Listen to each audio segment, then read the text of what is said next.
Ya, amados hermanos, vamos a comenzar con la lección número 10, que se titula Gracia a la estéril.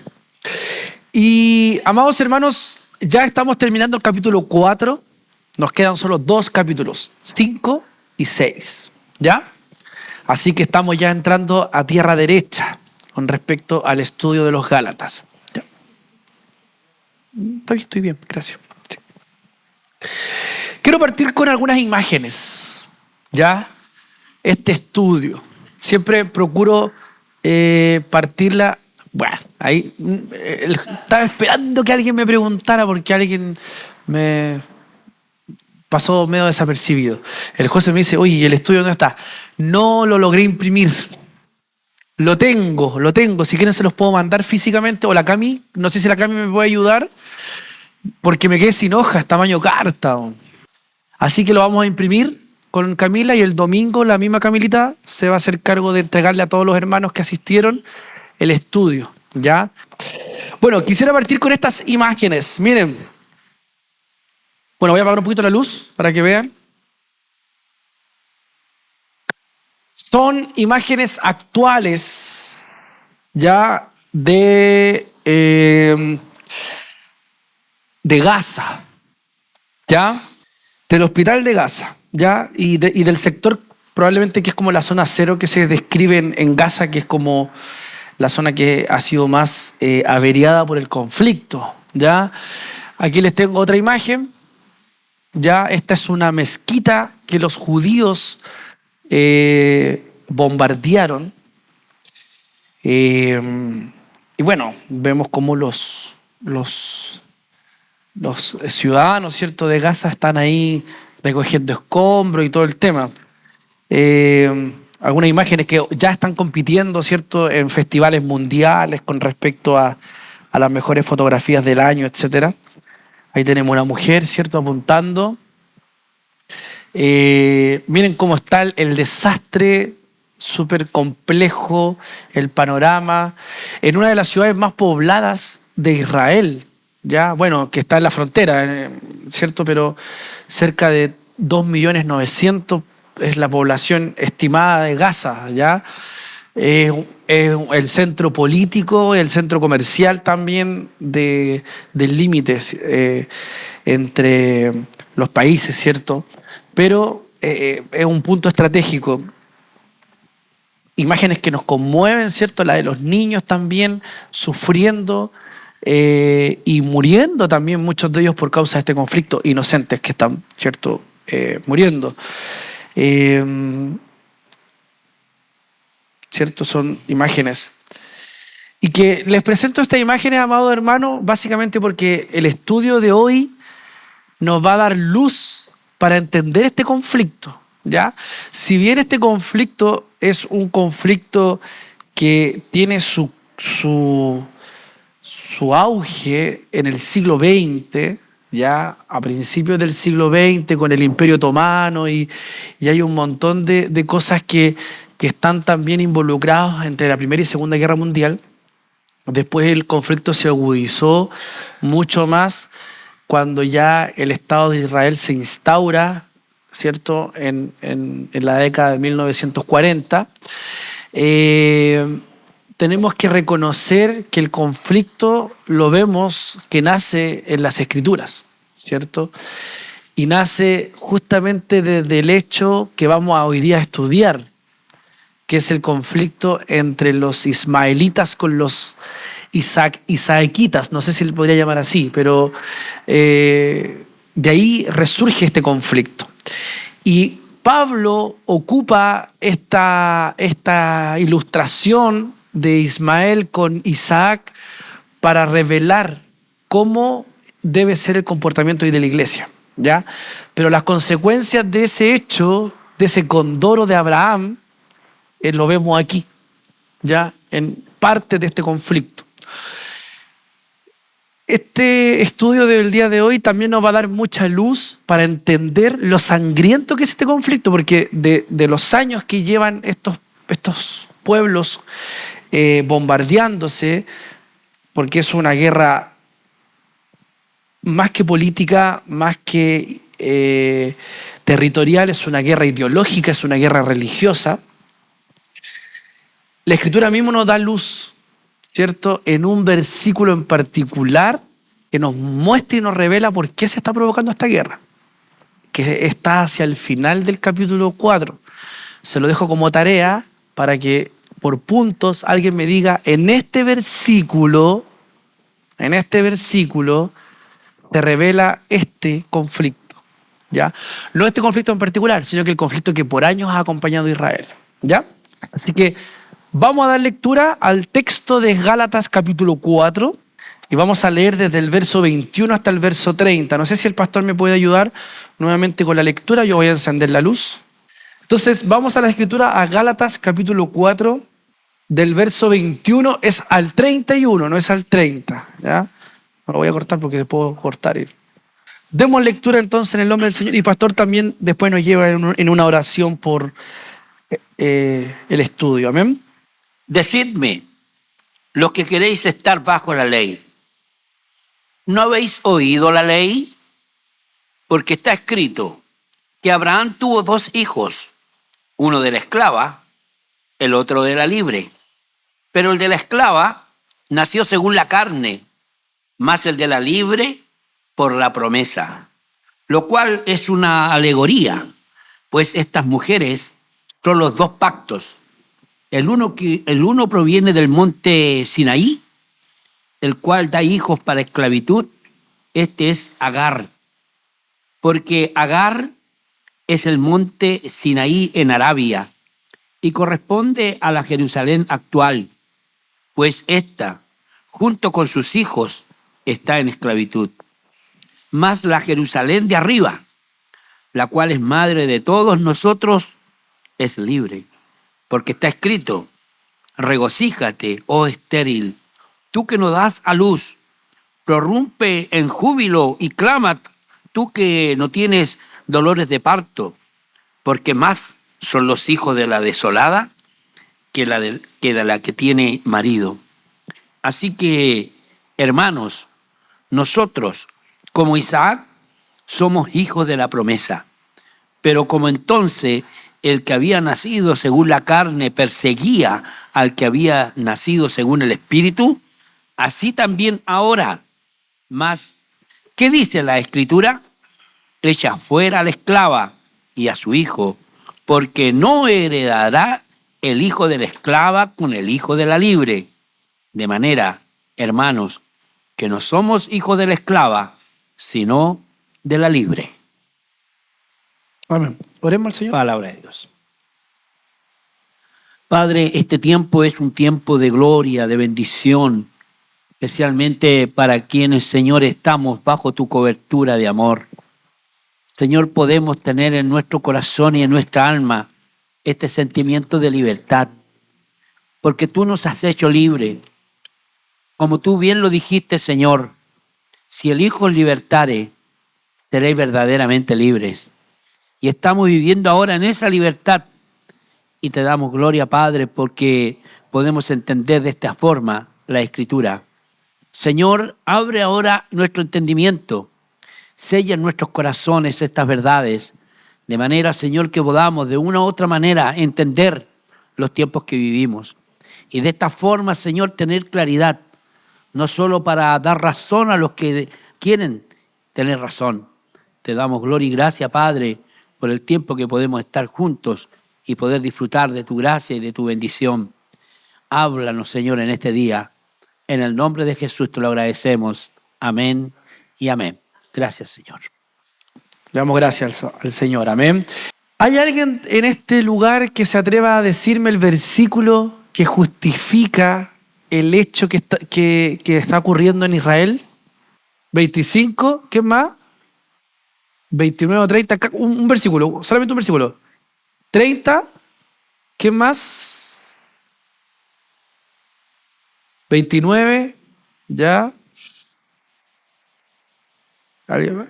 29, ¿no el 30? ¿Solamente el 29? Ya, voy a leer el 25, que es el que propuso nuestra hermana Germana. El 25 dice así, dice, porque Agar es el monte Sinaí en Arabia y corresponde a la Jerusalén actual, pues esta está junto con sus hijos, está en esclavitud. Leí pésimo, dice, porque Agar es el monte Sinaí en Arabia y corresponde a la Jerusalén actual, pues esta, junto con sus hijos, está en esclavitud. Ya, interesante. Vamos a ver qué dice el versículo 29. Dice así: pero como entonces el que había nacido según la carne perseguía al que había nacido según el Espíritu, así también ahora. Interesante. Mas, ¿qué dice la Escritura? Echa fuera a la esclava y a su hijo, porque no heredará el hijo de la esclava con el hijo de la libre. ¿Ya? 29 y 30.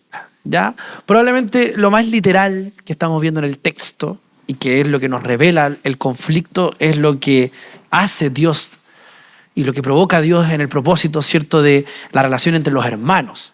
Que uno va a perseguir al otro, ¿cierto? Eso, a pesar de que fue un hecho concreto, así que ocurrió, es profético. Lisianamente es profético, ¿cierto? Porque dice, pero como entonces el que había nacido según la carne perseguía, ¿qué cosa? El que había nacido según el Espíritu. Cuático, ¿ya? Vamos a ir desmenuzando el texto y se nos van a ir revelando más cositas en torno a lo que estamos analizando. ¿Amén? Sí, tal cual. Pero es interesante porque Pablo da un vuelco en el texto. Bueno, lo vamos a ir desarrollando. Ya lo vamos a ir desarrollando para que no nos adelantemos. Lo que Pablo está haciendo en este texto, en esta perícopa, es lo que en teología se llama teología bíblica. ¿Ya? La teología bíblica es la herramienta por el cual nosotros entendemos las Escrituras mediante todo el relato escritural. ¿Ya?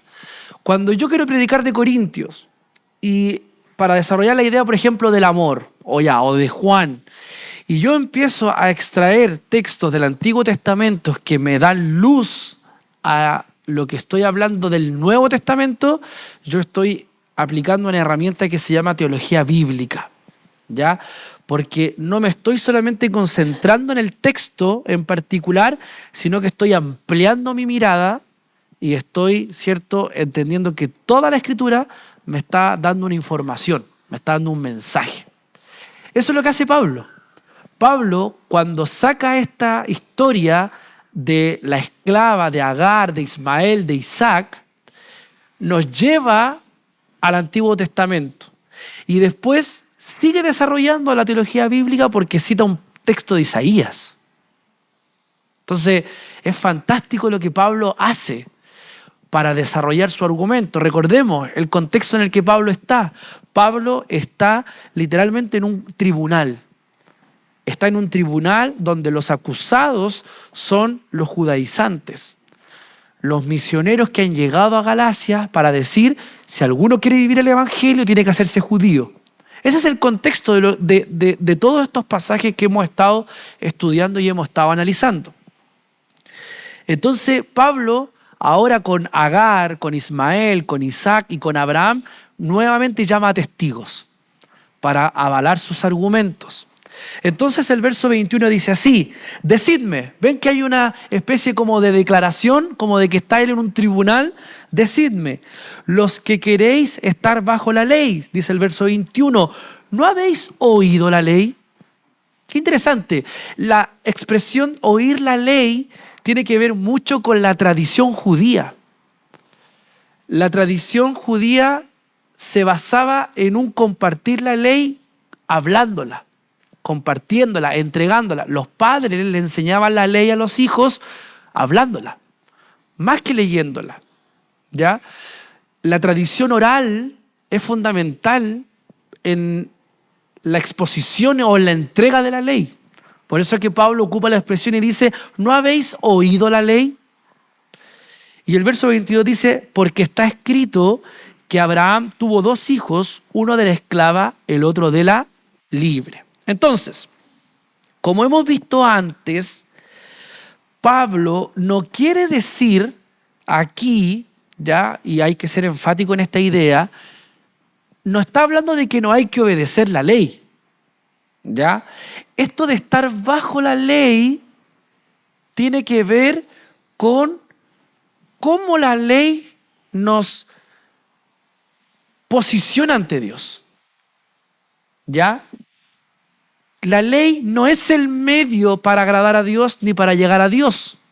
Ya lo hemos visto y lo hemos repetido, pero reiteradas veces, que el medio para llegar a Dios es Cristo.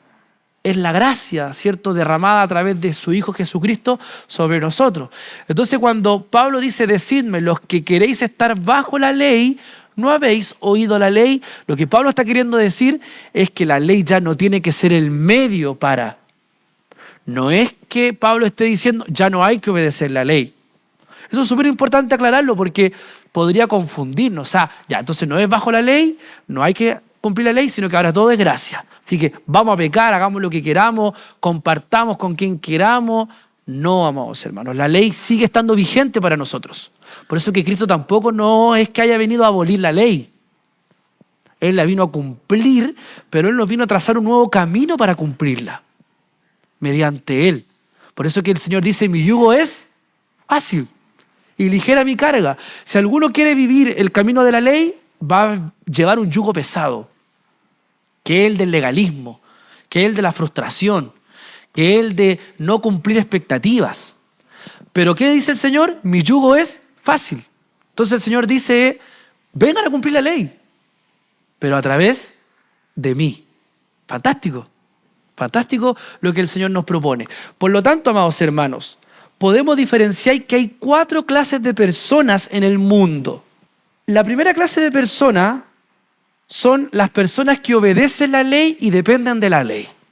Y estos son los fariseos, por ejemplo. Ellos dependían de la ley y obedecían la ley. Yo noté algunas cositas con respecto a cada persona. Yo no sé si lo puedo leer y me van a seguir con la lectura, ¿ya? No los quiero agotar, pero anoté algunas cosas que el estudio me propició para poder entender. Mire, lo voy a leer brevemente. Dice así: estas personas están bajo la ley y por lo general son bastante engreídas y se sienten superiores. Estas personas. Por fuera están muy seguras de estar bien con Dios, pero en el fondo tienen mucha inseguridad, ya que nadie puede estar verdaderamente seguro que está viviendo a la altura del estándar. Esto las vuelve muy susceptibles, sensibles a la crítica, y se derrumban cuando sus oraciones no son contestadas. Esto incluye a miembros de otras religiones, pero aquí estoy pensando, dice el autor, principalmente en personas que van a la iglesia. Estas personas tienen mucho en común con los fariseos de la época de Jesús. Entonces, ¿qué es lo interesante de estas personas que obedecen la ley? Que son personas inseguras, porque siempre quieren cumplir un estándar, siempre. ¿Lo logran? Ciertamente es imposible. La Escritura dice, no hay uno justo. Por lo tanto, no pueden cumplir los estándares de la ley, ¿ya? Entonces, este es un tipo de personas. Existen, no aquí, pero existen, ¿ya? El segundo tipo de persona es esta. Personas que desobedecen la ley, pero dependen de la ley. Interesante. Personas que desobedecen la ley, pero dependen de la ley. Voy a leer nuevamente y espero que me siga con esta lectura. Dice así: estas personas tienen una conciencia religiosa de justicia por obras, pero no viven de manera congruente con ella. Como resultado de esto, son más humildes y tolerantes que los fariseos, o sea, que los del primer grupo. Pero también se dejan llevar mucho más por la culpa. Son personas volubles, o sea, que son cambiantes. Eso quiere decir la palabra voluble. Y muchas veces le tienen miedo a temas religiosos. Algunas de estas personas pueden ir a la iglesia, pero se quedan en la periferia debido a su baja autoestima espiritual. Miren qué interesante. O sea, Son personas conocedoras de la Biblia, conocedoras de la ley, pero como que no se quieren comprometer. Entonces se pegan en el pecho, pero hacen y deshacen en sus vidas. Se pegan en el pecho, eso quiere decir que así como que prácticamente llevan una vida un poco legalista, pero fuera de la iglesia. Los primeros están dentro de la iglesia. Los segundos están en la periferia, están fuera de la iglesia. ¿Ya? ¿Me van siguiendo? Bien.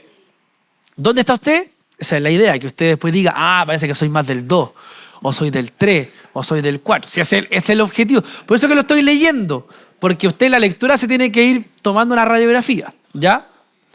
Vamos con el número 3. Personas que desobedecen la ley y no dependen de la ley. ¿Ya? Personas que desobedecen la ley y no dependen de la ley. Voy a dar lectura, dice así. Estas son personas que han desechado el concepto de la ley de Dios. Son, miren, intelectualmente seculares o relativistas. ¿Ya? O sea, son de esta onda de los postmodernos. Son relativos, que Dios no existe, ¿ya? Son liberales. En su gran mayoría escogen sus propios estándares morales y después insisten en que lo están cumpliendo. Pablo, en Romanos, capítulo 1, del verso 18 al 20, dice que en un nivel subconsciente ellos saben que hay un Dios al que deberían estar obedeciendo. ¿Se acuerdan lo que dice Pablo ahí en Romanos? Y reconociendo a Dios, dice, ¿qué cosa? No le dieron gloria. ¿Ya? O sea, ellos reconocen que hay un Dios. Tales personas, por lo general, son más felices, interesante, y más tolerantes que cualquiera de los grupos anteriores. Pero por lo general existe un farisaísmo liberal. Ganan su propia salvación sintiéndose superiores a los demás. Es solo que, por lo general, se trata de un farisaísmo menos obvio. O sea, igual van por la vida, lo que nos quiere decir el estudio, planteando sus verdades. Y dice, yo vivo así, soy así, acéptenme como soy. Y también estas personas son pecaminosas también, son impías, son inmorales muchas veces, ¿ya? Existen, no aquí, pero existen, ¿ya? Personas que desobedecen la ley y no dependen de la ley. Y el número 4, hoy se ve re poco, pero les leo acá, dice, personas que obedecen la ley, pero no dependen pero dependen de la ley. Pero no dependen de la ley. ¿Ya? Personas que obedecen la ley, pero no dependen de la ley. Así que por ahí más o menos podríamos estar. ¿Cierto? Personas que obedecen la ley, pero no dependen de la ley. Leo, dice, estos cristianos que entienden el Evangelio, vaya, y viven en la libertad del Evangelio, obedecen la ley de Dios como resultado de un gozo agradecido porque entienden que han sido adoptados y se sienten libres del temor y del egoísmo que producen los ídolos falsos. Son más tolerantes que los del número 3. ¿Ya? O sea, los del número 3 igual son como medio llevados a su idea. Claro, porque ellos proponen su evangelio. Más compasivos que los del número 1. Porque los del 1 no son compasivos. Ellos o cumplen la ley o no la cumplen. Y más confiados que los del número 2. Pero la mayoría de los cristianos luchan por vivir como el número 4. Y tienden a ver el mundo como una persona del número 1, del número 2 o incluso del número 3. Pero en la medida en que lo hacen, se empobrecen espiritualmente. ¿Qué nos quiere decir el estudio? Que en términos generales, ¿dónde nosotros debiésemos estar? ¿En qué número? En el número 4. Personas que obedecen la ley, pero no dependemos de la ley. ¿Para qué? Para tener conciencia de agradar a Dios. Es interesante, amados hermanos, porque en momentos de nuestra vida podríamos saltarnos, podríamos irnos al 3, podríamos irnos al 2. O sea, a ver, ¿qué es lo que yo quiero decir con esto? Es que no es que uno permanezca en un estado siempre. Por ejemplo, las mujeres cristianas que tienen una actitud reacia a la maternidad, fácilmente están caminando por el camino del número 3. Son cristianas, salvas por gracia, pero tienen pensamientos liberales, posmodernos, ¿cierto? O personas del número 4 que creen que la música con banjo es la música que tiene que estar en la iglesia. Son personas salvos por gracia, pero que rápidamente se van al número 1, ¿cierto? O también puede existir personas que también están con nosotros, comparten con nosotros, pero de un momento ¡pum!, desaparecen. Se pierden por meses y vuelven a llegar. Y cantan con nosotros, ofrendan con nosotros, pero luego ¡pum!, se van. Entonces, aquí la cuestión no es, no, y acá somos los del 4. A ver, levanten la mano los del 4. No, amado hermano. No, amado hermano. Podríamos en un momento pasearnos por el 3, pasearnos por el 2, pasearnos por el 1. De hecho, amados hermanos, ¿saben qué? Es muy fácil estar entre el 4 y el 1. Muy fácil. Especialmente cuando nos sentimos un poquito santurrones. Cuando nos sentimos que hemos madurado, que hemos crecido. Cuidado. Por eso, ninguno tenga más alto concepto de sí que el que debe tener. Que el que debe tener. Por lo tanto, amados hermanos, cuidado en siempre navegar por el número 4. Amén.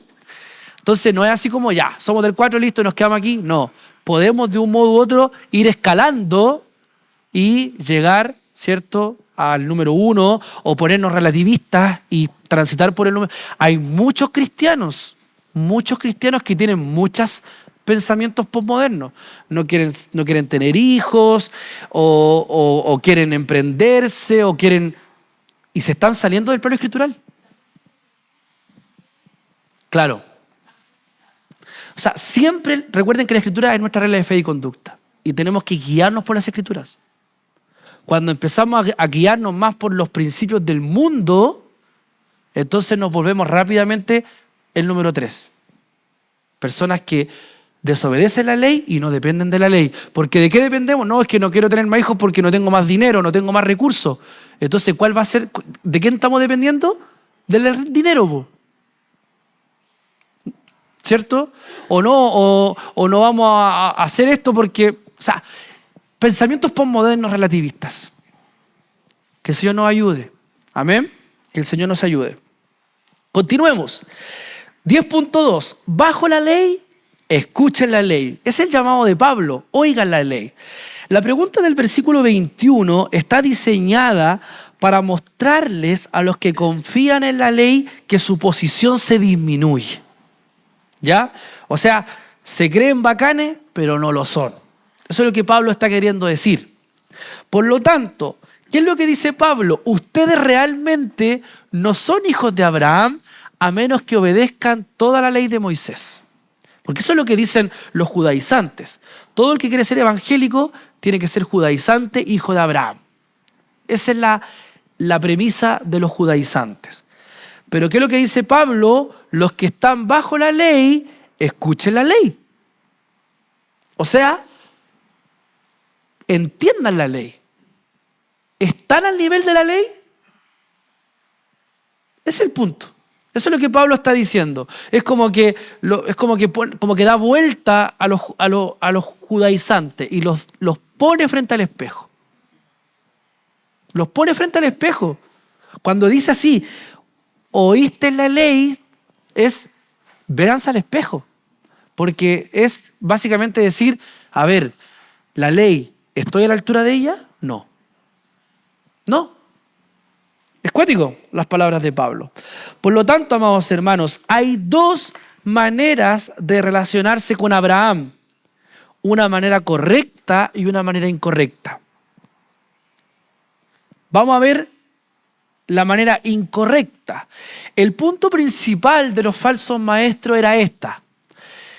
Sí, es bueno que crean en Cristo, pero tendrán que obedecer toda la ley antes de que puedan ser considerados hijos de Abraham.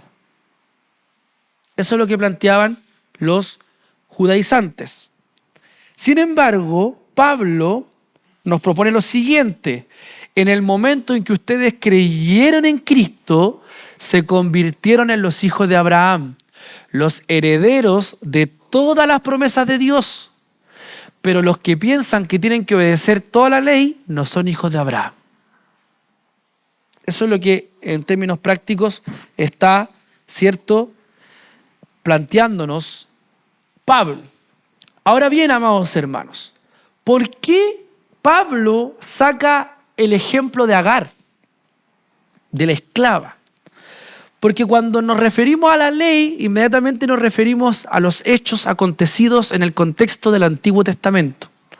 Entonces, aquí Pablo va a sacar una carta que va a ser como el +4 del 1. El roba 4 del 1. ¿Cuántos jugó el 1? ¿Cierto? El roba 4. O sea, es como ya, si te quedaba una carta, cooperaste. Y perdí jugada y todo, porque este ejemplo es muy potente. Porque Abraham es muy potente para los judíos. Entonces aquí Pablo va a revelarnos algo muy interesante. ¿Qué dice el verso 23? Dice así: pero el que es de la esclava nació según la carne, más el de la libre por la promesa. Lo cual es una alegoría. Pues estas mujeres son los dos pactos. Miren qué interesante. El uno proviene del monte Sinaí, el cual da hijos para esclavitud. ¿Qué cosa es? Agar. Entonces, construyamos la historia de Abraham. Abraham, recordemos, es el padre de los judíos, ¿cierto? El padre de los judíos. Sobre Abraham recayeron las promesas, ¿cierto? La gran promesa que recibe Abraham es que su descendencia será grande. Eso lo podemos ver en Génesis en el capítulo 12. Sin embargo, la promesa se tardó en llegar. Muchos años. Específicamente, desde que recibió la promesa, 14 años se demoró en que esa promesa tuviera un cumplimiento. Entonces la mujer que tenía Abraham, que era Sara, ya, o Sarai, le dijo: oye, ¿sabéis qué? Se está tardando la promesa. Y ahí está la mujer, porque la mujer necia, siempre las mujeres son las responsables de todo, ¿se han dado cuenta, no? Es que es interesante porque es interesante la mujer, por eso que a mí me carga cuando en la escritura dicen que la Biblia es machista. Yo creo que la Biblia no es para nada machista cuando le da la relevancia y la responsabilidad a la mujer. La mujer es fundamental en el propósito de Dios. O sea, literal, el texto se cumple cuando dice que la mujer necia con sus manos destruye la casa. Porque la casa de Israel, literal, fue destruida por el mal consejo que le dio Sarai a Abraham. O sea, pongámoslo en perspectiva. La caída del hombre se provoca, y no estoy responsabilizando a las mujeres, amados hermanos, porque la responsabilidad legal siempre es del varón. Siempre es del varón. Dios a quien le va a pedir cuenta de su casa es al varón. Pero qué importante es el consejo de la mujer. Porque el hombre peca por el consejo de la mujer. ¿Por qué le hace caso? El tema es ¿por qué le hacemos caso?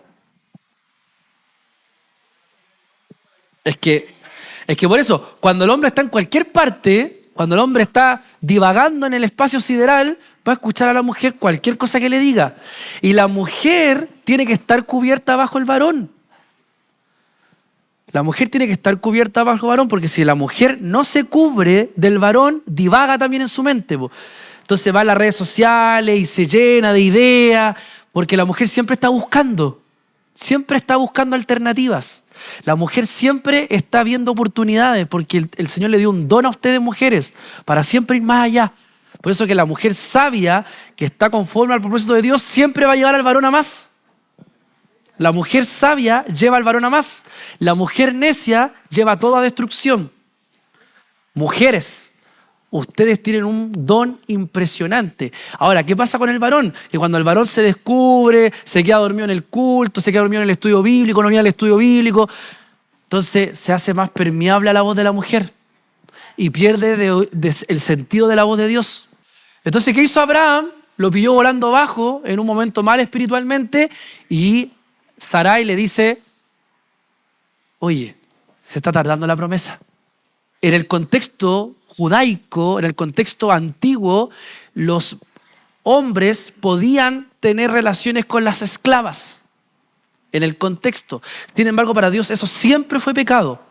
Para Dios siempre la poligamia ha sido pecado y siempre el concubinato también ha sido pecado. Pero en el contexto, y aquí me sitúo nuevamente y hago teología bíblica, vienen ideas, vienen principios, vienen, no tengamos más hijos, que no podemos esto. Porque en el contexto de la época se hacía eso, de que el jefe podía tener relaciones con las esclavas. ¿Estaba eso contra la voluntad de Dios? Absolutamente, estaba en contra de la voluntad de Dios. Por eso es que Sara le da esa opción. Si Sara no lo hace pecar en términos culturales. Porque cuando la mujer le dice, oye, no ofrendemos más porque estamos cortos financieramente, eso probablemente pueda ser muy objetivo para la casa. Claro, no vamos a ofrendar porque, pucha, si ofrendamos, pero eso va contra el propósito de Dios, porque la palabra del Señor dice que mientras nosotros damos, recibimos. Pero ¿qué está pensando la mujer? Que estamos cortos económicamente, que hay que distribuir más bien las finanzas, los recursos. Y ahí el varón escucha, tenéis razón. Aquí voy con este ejemplo, que no tenemos que crucificar a Sarai por lo que ella hizo. No, lo que hizo Sarai es ver la alternativa de poder salir a flote con la situación que estaba viviendo. Entonces, ¿qué le dice? ¿Qué le dice? Sarai le dice, ten relaciones con la esclava, con Agar, y que nazca un hijo de ahí. Lo vamos a criar nosotros. Listo. Abraham se acuesta, tiene con la fértil, una mujer joven, fértil, todo. Y tiene al hijo. Y sale, ¿quién? Ismael. Sin embargo, no era el camino. No era la forma en cómo Dios quería llevar a cabo su plan. Porque Dios quería dar gracia al estéril. Dios quería ocupar el recurso en medio de lo imposible, porque Dios es así. Dios se mueve en medio de lo imposible. ¿Cuántos han estado en un momento en donde ven todas las puertas cerradas? Todas las puertas cerradas. ¿Cuántos han estado en esa situación? Y Dios de un momento abre la única puerta que te va a sacar del momento en el que estás. Dios funciona así, pero nosotros intentamos tocar todas las puertas posibles. Entonces, ¿qué es lo que Dios quería hacer? Que en medio de la estéril, en medio de la infértil, de la que estaba incluso prejuiciada culturalmente, porque la mujer que no podía dar hijos era mal vista, era una mujer maldita, a través de esa mujer Dios quería abrir una generación de bendición. Y eso es súper interesante porque la promesa llegó, se tardó 14 años, pero lamentablemente hubo un problema. Y es que ya había un hijo, que era Ismael. Entonces se trazaron 2 pactos en una misma persona. 2 pactos. Por eso que el verso 24 dice, lo cual es una alegoría, pues estas mujeres son los 2 pactos. El uno proviene del monte Sinaí, el cual da hijos para esclavitud. Este es Agar. ¿Qué ocurre en el monte Sinaí? ¿Qué pasa en el monte Sinaí? ¿Qué cosa? Se escribe la ley. Ahora lo interesante es que el monte Sinaí no es parte del perímetro de Israel. De hecho, el monte Sinaí actualmente está en Egipto. Es muy interesante eso del punto de vista geográfico. Entonces, la teología bíblica de Pablo es fantástica y la vamos a desarrollar ahora. Dice, mira lo que Agar simboliza. Estas mujeres son los 2 pactos. El uno proviene del monte Sinaí, el cual da hijos para esclavitud. Este es Agar, porque Agar es el monte de Sinaí en Arabia y corresponde a la Jerusalén actual. Cuando Pablo coloca lo de la Jerusalén actual, yo me imagino que los judaizantes dijeron, ¿qué está hablando este compadre? Porque ni geográficamente nos coincide. Si Jerusalén está lejos de donde está Arabia, donde está el monte Sinaí. Entonces aquí Pablo tira una bomba de Hiroshima, literalmente, y hace explosionar todo. Porque ¿cómo esto que corresponde a la Jerusalén actual? A la Tierra Santa. Es cuático. A mí este texto me fascinó muchísimo. Es muy brígido. Entonces, continuemos. Pablo dice claramente, quiero regresar aquí. Pablo dice claramente que Agar y su hijo Ismael representan el pacto de la ley del Sinaí. Mire qué interesante. Pablo dice claramente que Agar y su hijo Ismael representan el pacto de la ley del Sinaí y la ciudad terrenal de Jerusalén, que en términos generales está constituido por personas que no han aceptado a Cristo. Entonces aquí lo que Pablo hace un jugo de varias frutas, para que ustedes me entiendan. Por un lado, a este jugo le coloca el pacto de la ley de Sinaí. Por eso es que esto es teología bíblica, porque aquí Pablo lo que hace es saca muchos elementos para darnos una idea. ¿Qué cosa? Que el pacto de la ley es la representación de Agar. Es la representación de la Jerusalén actual. Y es la representación de los legalistas. Eso es muy potente, esa idea. Porque los legalistas son o provienen de la Jerusalén actual, de los judaizantes. Ahí está, ¿cierto? Vienen de Agar. Y eso es cuático, porque los judíos dicen, no, si Agar e Ismael son nuestros hermanos árabes, son los árabes. Entonces, ¿qué es lo que está haciendo Pablo? Está colocando a los judíos en la misma posición que los árabes. Eso es cuático. Jonathan, el micrófono, si alguien, para que... Es que no se escucha en el estudio, entonces...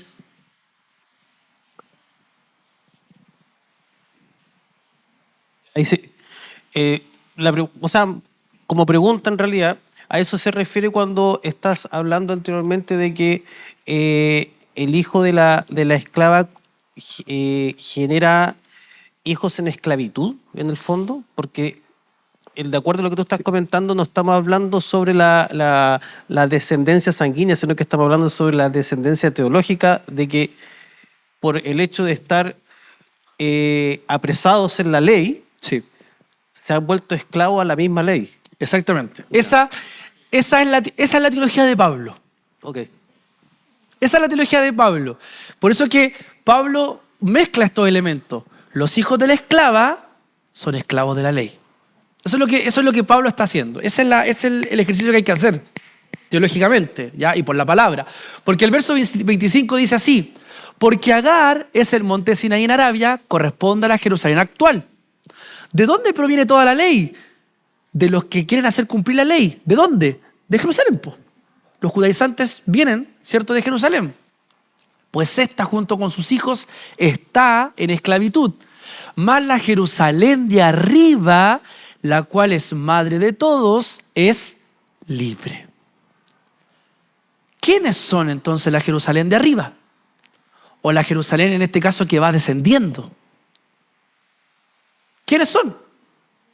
Nosotros. Nosotros somos la nueva Jerusalén. Nosotros somos ahora el nuevo Israel. Por eso que nosotros no tenemos que aplicar en nuestros cultos tantos elementos de la cultura judía. Ni el shofar, ni las danzas hebreas. Yo hablaba con el pastor Néstor cuando me fue a cortar el pelo, que lo dejé así, pero con la boca casi, y quedamos conversando. Yo me atrevo a decir, porque no está malo, pero cuando toda nuestra liturgia se centra en la cultura judía, yo creo que eso ofende a Jesús. Eso ofende a Cristo. Ofende el Evangelio. Ofende la gracia. Porque ahora Pablo nos coloca un nuevo entendimiento en cómo nosotros tenemos que ver a Israel. Por eso que nosotros tenemos que orar en este conflicto, no solamente por Israel, sino que también tenemos que orar también por los árabes. Porque ambos están en la misma situación. Ambos necesitan del Evangelio. Ambos necesitan de Cristo. Entonces, amados hermanos, aquí hay algo interesante, porque al dormir con Agar, Abraham estaba escogiendo depender de sus propias capacidades. Por eso que el consejo de la mujer fue desastroso para la historia. ¿Qué es lo que le dice Sarai a Abraham? Es, tengamos un hijo por nuestras capacidades. O sea, salvémonos por obra. Por eso que Pablo ocupa el ejemplo de Agar con Ismael. Porque finalmente Abraham estaba escogiendo depender de sus propias capacidades. Estaba optando por obrar y ganar a su hijo. Estaba actuando por fe, pero una fe que tenía en él mismo como su propio Salvador. O sea, finalmente, amados hermanos, ¿qué es lo que hizo Abraham cuando se acuesta con Agar y nace Ismael? Es decir, la salvación es por obras. Ismael no es padre de muchas naciones también. Ismael es padre de muchas naciones porque también recae la promesa de Abraham. Sí, hermanos, nuestros hijos, o los hijos que yo voy a tener y los hijos que tienen mis hermanos, son llamados hijos de la promesa. Por eso que los presbiterianos, en este entendimiento, bautizan sus hijos, porque son hijos de la promesa, son hijos del pacto. Pero ahora es soberanía de Dios que recaiga la gracia sobre ellos y Dios los escoja. ¿Qué es lo que pasa con Ismael e Isaac? Porque ¿a quién escogió Dios? A Isaac. O entre Jacob y Esaú, ¿a quién aborreció Dios y a quién elige? A Isaac. Son todos hijos de la promesa. Son todos hijos de la promesa. Pero la elección es de Dios. O sea, tu hijo no es, el que sea tu hijo no es un salvoconducto. No, tiene que tener su desierto, tiene que encontrarse con el evangelio. Pero es un hijo de la promesa. Es un hijo de la promesa. Por eso, madres, reclamen a sus hijos para Cristo. Nunca cesen de orar por sus hijos, porque son hijos de la promesa. Ahora, Dios en su soberanía sabe si son salvos o no. Cuático. ¿O no? Cuático. Bendito sea el Señor. Jonathan, a ver. Es que me viene a la memoria, tú anteriormente hablaste sobre 4 grupos de personas. Sí. Que en el fondo las personas que están del grupo 1 al 3 son las personas de que en algún momento creen en sus propias obras para cumplir. Y las que están en el grupo 4 son las que están confiando en lo que corresponde a la gracia. Y es ahí donde viene para mí la reflexión de que somos muy permeables para caer en el evangelio de las obras, en otras palabras. Sí. Y ahí es donde viene en mi pensamiento, con lo que tú estás comentando, es que es muy fácil pasar de la libertad a la esclavitud, pero es muy difícil pasar de la esclavitud a la libertad. Sí. Y es ahí donde viene como la preocupación de que, chuta, ¿en qué posición estoy? Porque es tan versátil lo que pasa el día a día y con las cosas que nos enfrentamos que es muy fácil ser legalista. Exactamente. Por eso que las personas religiosas suelen estar más alejadas de la libertad, que es lo que finalmente le pasó al hijo pródigo. ¿Quién estaba más cerca de volver? El pródigo. Pero el que estaba en la casa, el que estaba bajo esclavitud, siguió siendo esclavo. Entonces, es cuático, es como un viaje sin retorno, caminar por el legalismo y hacer de nuestra vida evangélica eso. La gracia es lo que nos tiene que sostener. La gracia, recuerden, nos da nuestra conciencia de pecadores. No hay momento en que estamos más cerca de Cristo cuando nos sentimos pecadores.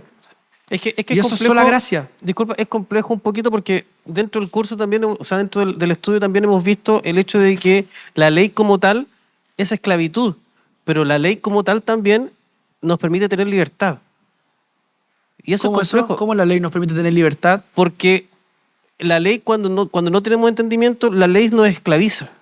Pero cuando logramos tener entendimiento en la gracia, la ley nos libera y nos permite estar más cerca porque ya no tenemos obligación de cumplirla. Claro. Pero ¿Cómo? no es que no tengamos obligación de cumplirla, la obligación Claro, de no cumplirla está está. El punto es, para no confundir a los hermanos, Jonathan, el punto es que la ley no puede ser nuestro medio para. Exacto. Exactamente. Cristo no. Sí, es Cristo el O sea, que da la tenemos que libertad en obedecer ese a aspecto. Cristo. Claro. Jesucristo es el Señor. Amén.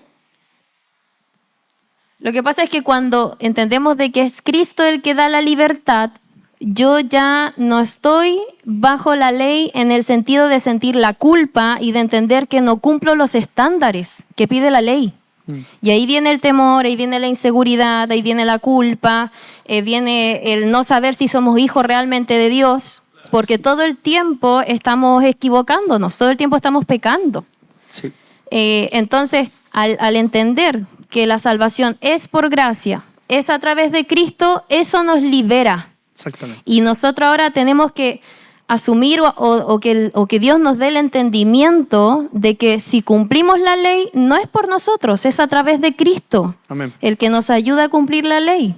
Amén. Y a través de eso podemos también agradar a Dios. Finalmente, cuando entendemos la gracia de que nada de nosotros merecía, nada de nosotros merecía recibir la salvación de Dios, vivimos agradecidos. Claro. Y el vivir agradecido nos hace buscar la santidad. Sí. Y para buscar la santidad hay que cumplir la ley, hay que apartarse. Exactamente.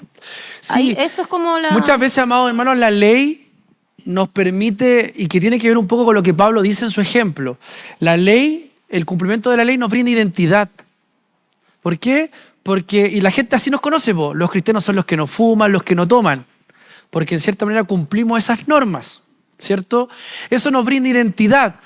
Pablo, cuando dice, ustedes son hijos de la esclava, finalmente lo que le está diciendo, ustedes no tienen identidad en Jerusalén. Ahora los que tienen identidad en Jerusalén son la nueva Jerusalén, la de arriba. Entonces hay un elemento identitario acá y por eso que a mí me imagino que cuando leyeron Gálatas en Galacia, a ver qué la crema. Por eso que después Pablo dice, me recibieron bien al principio, ¿cierto? Pablo lo dice en el libro, pero después parece que no fui, porque esto es terrible para un judío. Para los judaizantes leer estos textos es como que yo ponga acá al José Carlos y le diga, esto hablo de tu país, Cuba es esto es lo peor, son todos los cubanos cochinos, asquerosos, hediondos, flojos.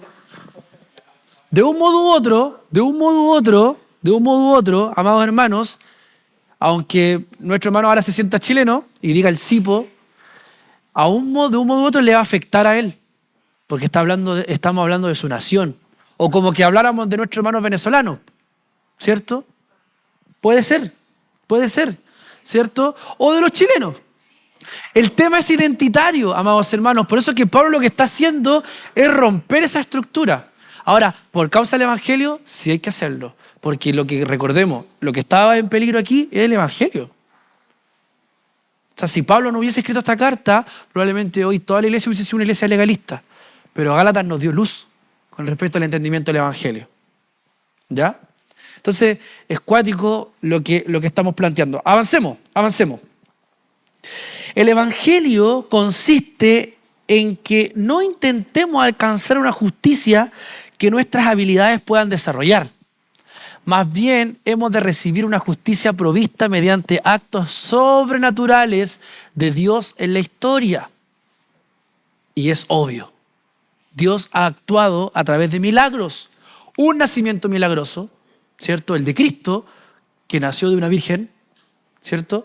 Una muerte por el pecado, que una muerte logró aplacar la ira de Dios en propiciación. Todos los años los judíos sacrificaban animales para obtener un año de perdón, pero fue el milagro del cordero inmolado que permitió darle perdón a toda la humanidad. Eso es un milagro. Amén. La resurrección de Cristo que derrota la muerte. Porque, ojo, la muerte de Cristo derrota al diablo, derrota al pecado. Pero la resurrección de Cristo derrota la muerte. 2 victorias en una. 2 victorias en 3 días. Glorioso. Entonces Dios obra de milagro, amados hermanos. Y Dios nos va a sujetar a que dependamos única y exclusivamente de Dios.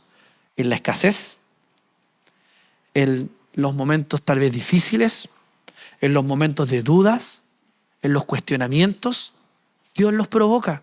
Compartíamos con unos hermanos esta semana con Camila, donde ellos no comprendían por qué Dios les permitió que su único hijo que han podido tener sea autista. Y estuvimos ministrándole con Camila y lloraron con nosotros y se quebrantaron, porque finalmente estos hermanos eran tan estructurados con toda la forma que ellos querían llevar. Ellos querían hacer esto, querían viajar, querían hacer tal y tal cosa, planificaron su vida de tal modo que Dios lo que hizo fue romper esa estructura de vida. Porque, amados hermanos, Dios siempre gana. Es cuático, pero Dios siempre gana. Así que, Alejandro, no pretenda luchar con Dios. Dios siempre va a ganar. Siempre va a ganar Dios. José, siempre va a ganar Dios. En muchas oportunidades de nuestra vida nosotros vamos a querer ser nuestros propios dioses. Pero no es así. Nos queda poquito, 4 días por nomás. 4 días, ¿ya? Así que vamos a terminar antes de las 9:30. El Evangelio, gracia al estéril. Vamos con el verso 27. Hermano Manuel, ¿me puede ayudar con el verso 27? Está comiendo. Hermana Normita, ¿me ayuda con el verso 27 y 28? Así cambiamos la voz también del verso 27 y 28. Porque está escrito, regocíjate, oh estéril, tú que no das a luz. Prorrumpe en júbilo y clama, tú que no tienes dolores de parto, porque más son los hijos de la desolada que de la que tiene marido. Así que, hermanos, nosotros como Isaac somos hijos de la promesa. Amén. Entonces, Pablo está citando acá al profeta Isaías, específicamente Isaías 54. ¿Ya? Entonces, el contexto de este texto, amados hermanos, es el exilio de Israel en Babilonia. ¿Ya? En el contexto del exilio de Israel en Babilonia, el profeta Isaías entrega estas palabras: regocíjate, oh estéril, tú que no das a luz. Prorrumpe en júbilo y clama, tú que no tienes dolores de parto, porque más son los hijos de la desolada que de la que tiene marido. En el fondo, estas palabras del profeta Isaías, que fueron escritas 1000 años después, 1000 años después de lo acontecido con Abraham, y 600 años antes de lo acontecido con Pablo, son una muestra de la esperanza que Israel tenía que tener en pleno exilio. Por eso que en el verso 28 dice: así que, hermanos, nosotros como Isaac somos hijos, ¿qué cosa? De la promesa. Pablo ahora muestra que el evangelio de gracia al estéril no solo surge de una lectura figurada de Agar y Sara, es el evangelio que corre a través de las escrituras del Antiguo Testamento. Esta idea de teología bíblica que les compartía recién. ¿Ya? Entonces, la profecía de Isaías vuelve a Génesis 16, donde Dios mira a 2 mujeres, una hermosa y fértil, la otra estéril y anciana. Recordemos que Sara era anciana, o sea, no solamente era estéril, sino que era anciana, o sea, doble milagro en uno. Y Él escoge salvar al mundo a través de la estéril. Amén. Si la salvación es por obras, entonces solo los fértiles pueden tener hijos. Solo los moralmente capaces y fuertes, las personas de buena familia, la gente con buenos registros, pueden ser espiritualmente fructíferos, disfrutar el amor y el gozo de Dios y transformar las vidas de los demás. O sea, si no hay un entendimiento de lo que Pablo está expresando en estos versículos, entonces solamente podríamos pensar que el evangelio es para buenitos, que el evangelio es para moralmente correctos, es para espiritualmente fructíferos. Ahora haga el ejercicio, mire al hermano que está a su lado. El esposo, mire a la esposa. La esposa, mire al esposo. Ve a un pecador ahí Porque la Escritura lo dice, lo vil, lo menospreciado, lo que no es, escogió Dios. Así que no nos sentamos. Por eso que el pretexto de ese texto es, no seamos ni muchos nobles ni muchos sabios. No, amado hermano. ¿Por qué? Porque Dios en vasijas de barro quiere depositar su oro. Ahí, en vasijas de barro. Amén. Somos vasijas de barro, no somos más que eso. Que el Señor siempre nos dé esa conciencia. Por eso que este estudio nos tiene que llevar a la santificación. A decir, Señor, no puedo con mi pecado, no puedo con mis tentaciones, solamente tú me ayudas. Solamente estoy bajo tus pies. Puedo solamente contigo. Bendito sea el Señor. Amén. Bendito sea el Señor, que Él sea glorificado en todo. Amén. El evangelio para los fracasados que están decepcionados. ¡Wow! La Biblia nos muestra aquí que nuestros hijos tampoco pueden ser nuestra vida, ni nuestro valor, como tampoco lo son nuestra profesión, dinero, poder ni aprobación. No nos dan nuestro valor. Es cuático eso, porque finalmente, ¿cuál era el valor que Abraham quería hacer para él demostrar que la promesa se estaba cumpliendo en él? El hijo, buscado por sus propios medios. Pero no, amados hermanos, nuestros hijos tampoco pueden ser nuestra vida, ni el motor. Hoy día hablaba con el médico con el que trabajo. No, encontré, me decía, el rumbo a mi vida. Me decía él.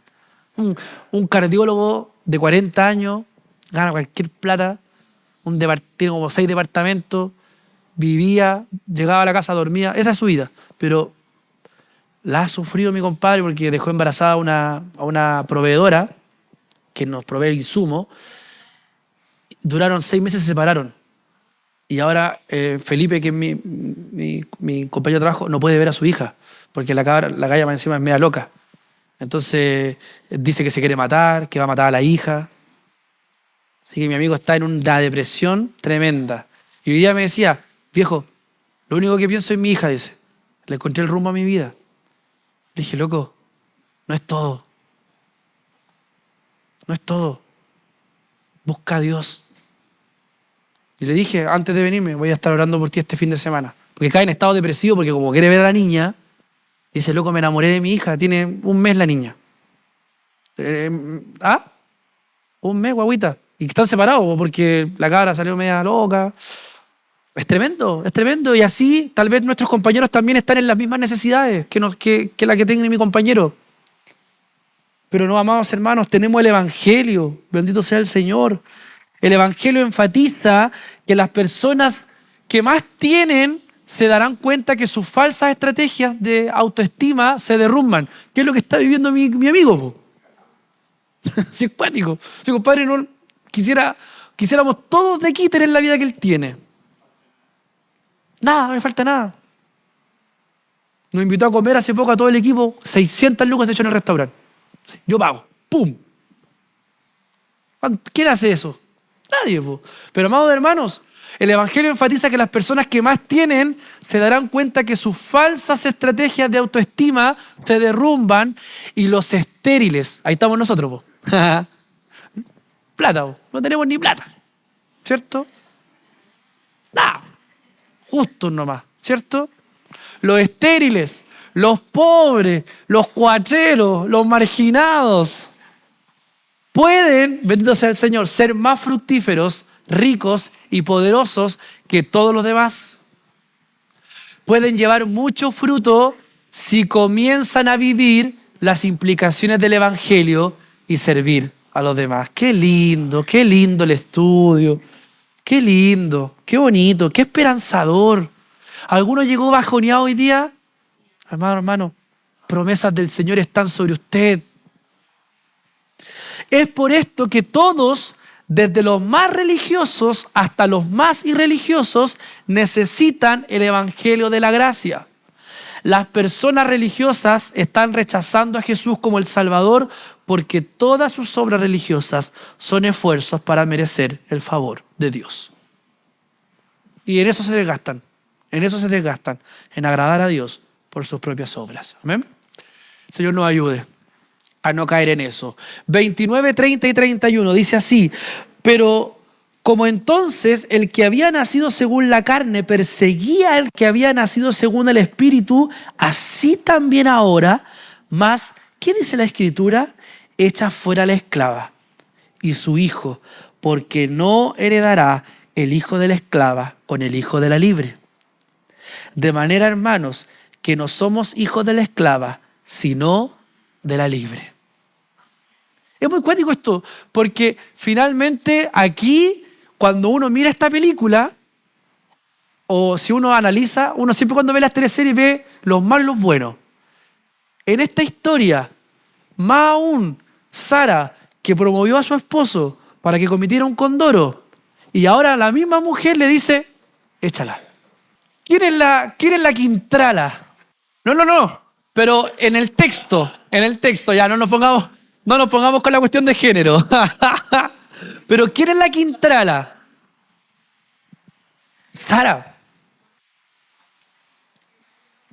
Pero amado hermano, es lo que tiene que pasar en nuestras vidas espirituales. Echar la esclavitud, echar la ley, el legalismo de nuestras vidas. Eso es lo que está diciendo el texto. Más que dice la Escritura, echa fuera la esclava. En el fondo Pablo está exhortando a los Gálatas y le dice, dejen la ley. Claro, uno si se pone literal y se pone muy contextual, dice, oye, pero Sara, ¿cómo? El ejemplo pésimo que me estáis dando. La mujer más mala y más perversa de la Escritura está ahí. Pero Dios hace su propósito así. Es tremendo. Pablo está declarando rotundamente que los hijos de la esclava, los que buscan la salvación por medio de la obediencia a la ley, siempre perseguirán a los hijos de la mujer libre, los que disfrutan la salvación por gracia. Porque en verdad eso es lo que estaba pasando. Sí, había celos, había un montón de cosas, pero lo que estaba también pasando es que Isaac estaba siendo perseguido por Ismael. ¿Cierto? Y incluso si el celo llegaba mucho más, podía incluso morir Isaac. Ismael lo iba a matar. ¿Qué es lo que ha pasado? ¿Qué es lo que está pasando ahora? Porque los ismaelitas son bravos. Pastor. Quiero leer algo acerca de Ismael. Amén. Acerca cuando el ángel le habla. Y Génesis 16, del 7, me gustaría que pudiésemos leer. ¿Ya? Génesis 16 dice así, versículo 7: y la halló el ángel de Jehová junto a una fuente de agua en el desierto, junto a la fuente que está en el camino de Shur. Cuando ya le dice, y le dijo a Agar, sierva de Sarai, ¿de dónde vienes tú y a dónde vas? Y ella respondió, huyo de delante de Sarai, mi señora. Y le dijo el ángel de Jehová, vuélvete a tu señora y ponte sumisa bajo su mano. Le dijo también el ángel de Jehová, multiplicaré tanto tu descendencia que no podrá ser contada a causa de la multitud.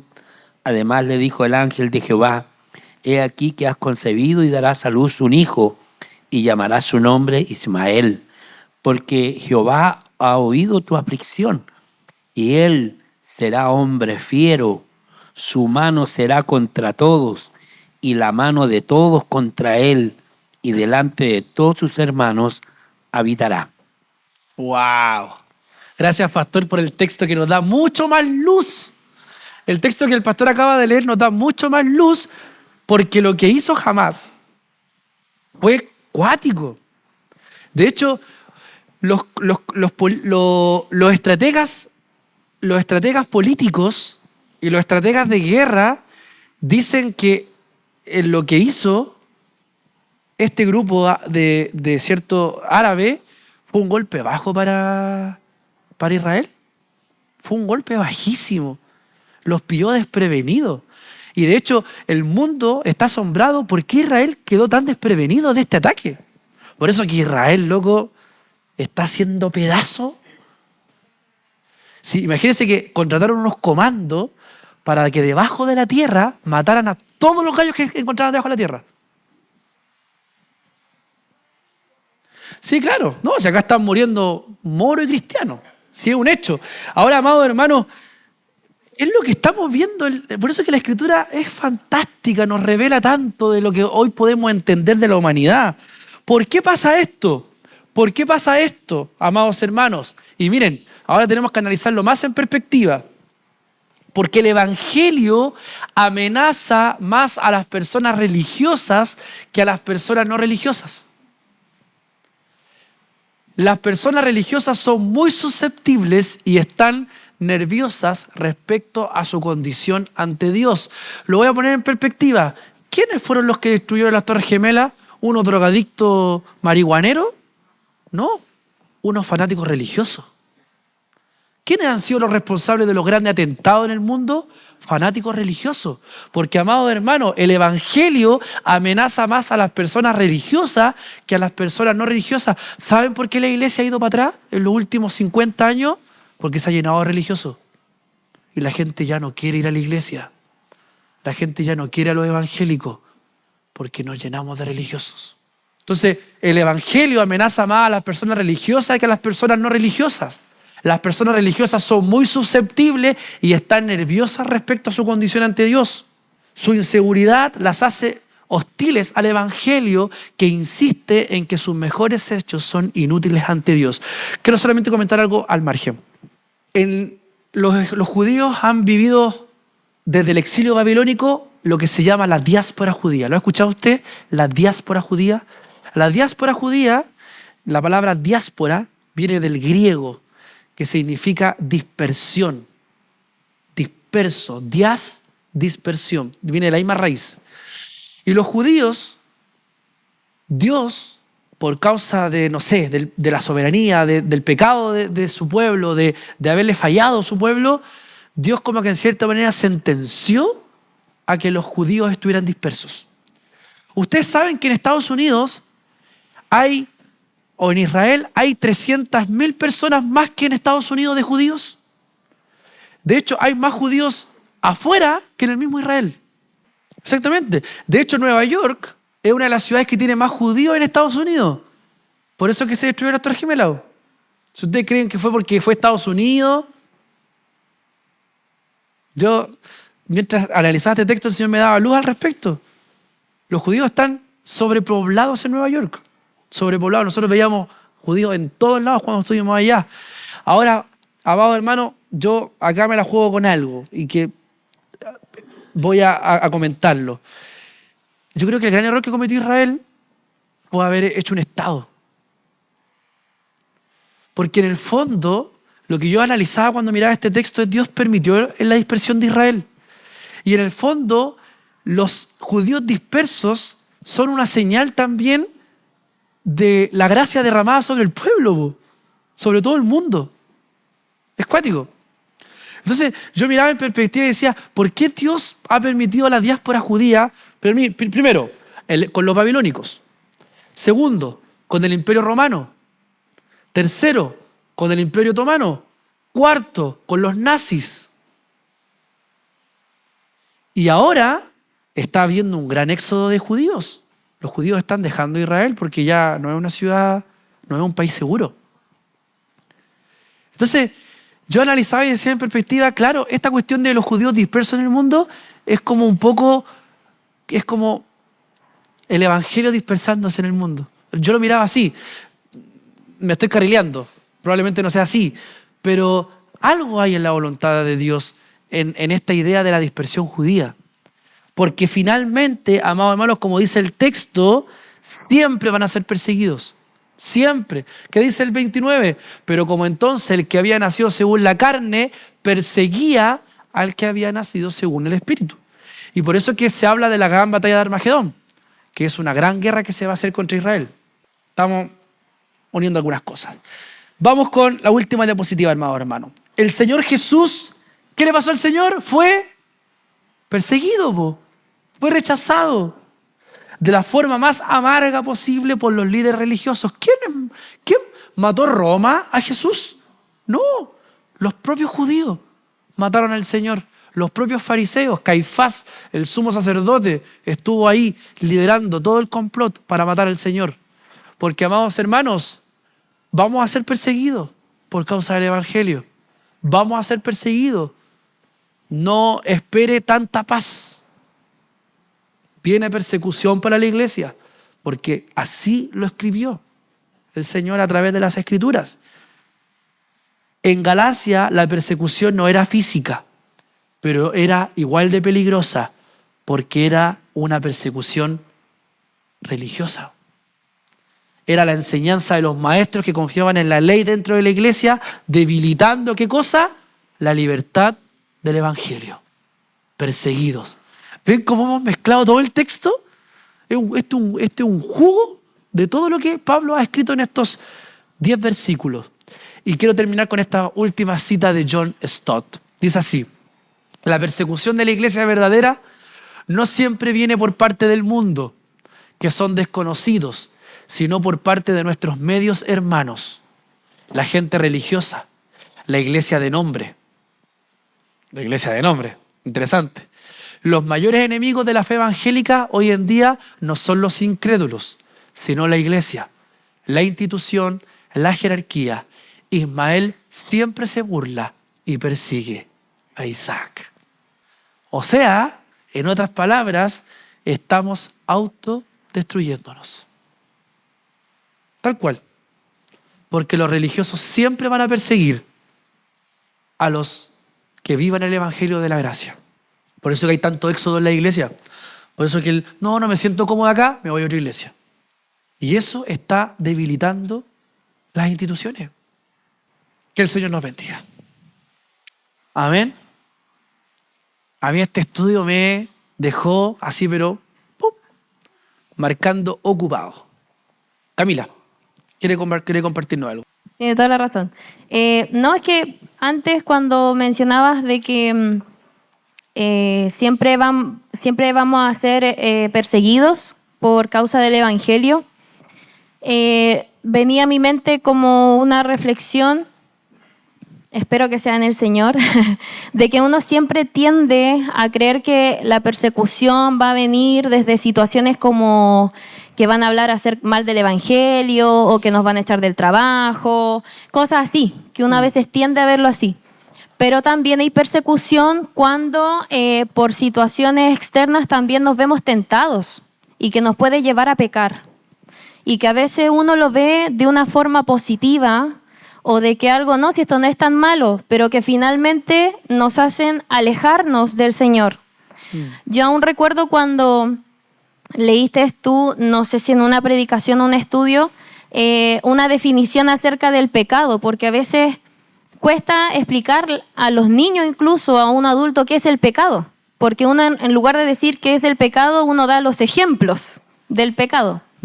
Y recuerdo que en esa ocasión había una autora que decía que el pecado es todo lo que nos aleja de Dios. Sí. Absolutamente todo. O sea, todo lo que va tomando nuestro corazón y no lo pone a Él.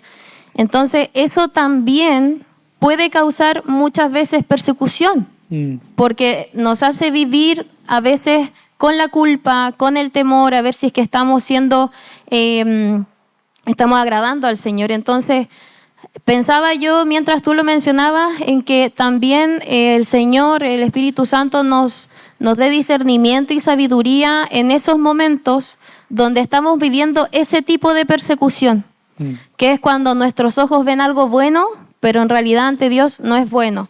Y ahí es el Espíritu Santo el que nos tiene que dar ese discernimiento, sí. Porque la persecución no es solamente atentados o cosas así. No es algo que, la persecución no es algo a futuro, es algo que vivimos a diario. Sí, claro.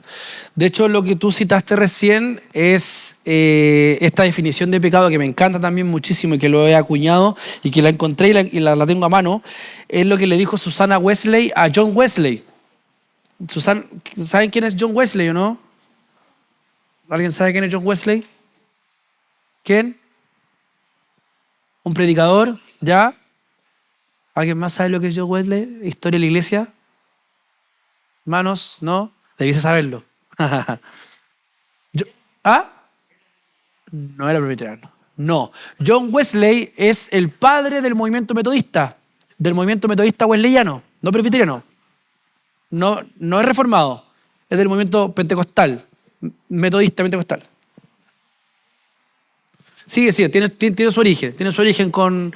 Pero bueno, eso es parte de la historia. A lo que quiero ir con la frase que le da la mamá, Susana Wesley, a John Wesley. Y esta es la frase que es la que Camila me estaba comentando. Dice, cualquier cosa que debilite tu corazón, que afecte la amistad con tu conciencia, que oscurezca tu percepción de Dios o quite tu deleite en las cosas espirituales, en resumen, cualquier cosa que incremente la fuerza y la autoridad de tu carne sobre el espíritu, eso es pecado para ti. Independientemente de cuán bueno parezca. Cuático. ¿La leo de nuevo?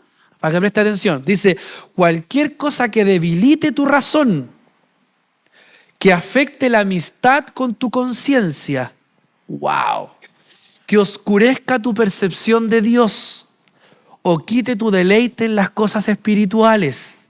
En resumen, cualquier cosa que incremente la fuerza y la autoridad de tu carne sobre el espíritu, eso es pecado para ti, independientemente de cuán bueno parezca. Que el Señor nos ayude. Amén. Nos ponemos en pies para orar al Señor.